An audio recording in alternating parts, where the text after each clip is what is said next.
1/3/2024 నుండి 15/3/2024 వరకు పుట్టినటువంటి వారందరికీ కూడా ముందస్తుగా జన్మదిన శుభాకాంక్షలు. గతంలో వివాహం చేసుకున్న వారికి వివాహ వార్షికోత్సవ శుభాకాంక్షలు. ద్వాదశ రాశుల్లో గ్రహ గమనాల్ని ఒకసారి వీక్షింపచేద్దాం. తులారాశి వారు మహాశివరాత్రి పండగ సందర్భంగా, ఆదివారం అమావాస్య సందర్భంగా ఎలాంటి విధి విధానాలు పాటించాలో ఈ వీడియోలో సవివరంగా సంపూర్ణంగా తెలుసుకుందాం.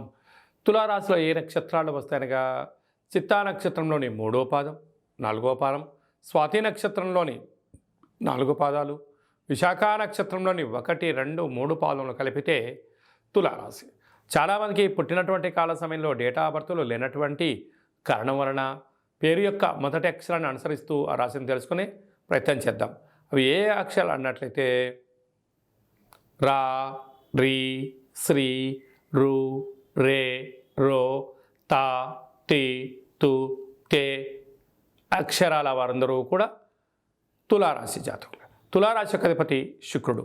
ఈ శుక్ర భగవానుడు తెలుపు వస్త్రాలకు, అద్భుతమైనటువంటి అదృష్టానికి, ఐశ్వర్యానికి యోగకారకుడు, కళ్యాణకారకుడు, విలాస గృహ భవన నిర్మాణ కార్యక్రమాలకు అధిపతి ఆయనే శుక్ర భగవానుడు.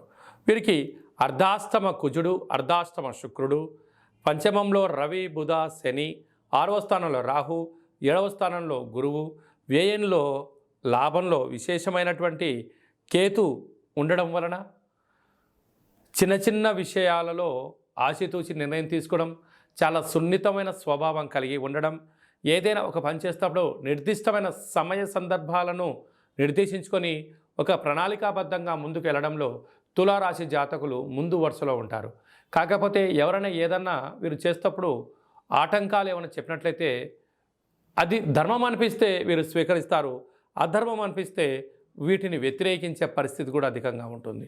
కనుక ఇలాంటి కాల సందర్భంలో మహాదేవుడికి పంచామృతముల చేత, తెల్లటి విభూతి చేత, బొబ్బర్ల చేత మహాదేవుడికి అభిషేకం చేసుకుని ఆ బొబ్బర్లను బ్రాహ్మణోత్తములకు కానీ, గోమాతకు కానీ ప్రవహించే నీటిలో సమర్పించినట్లయితే కుజదోషము, గ్రహదోషాలు తొలగిపోతాయని చెప్పి గమనించాలి.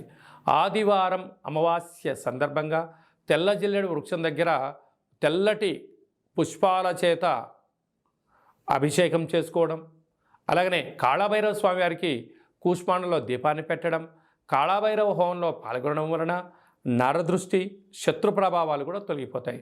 అలాగనే స్వయం వృత్తులు, సేవారంగాలు, సాఫ్ట్వేర్లు, హార్డ్వేర్లు, ట్విట్టరు, ఫేస్బుక్లను మెయింటెనెన్స్ చేసేటువంటి వారందరూ కూడా ఓపిక, పట్టుదల అవసరం.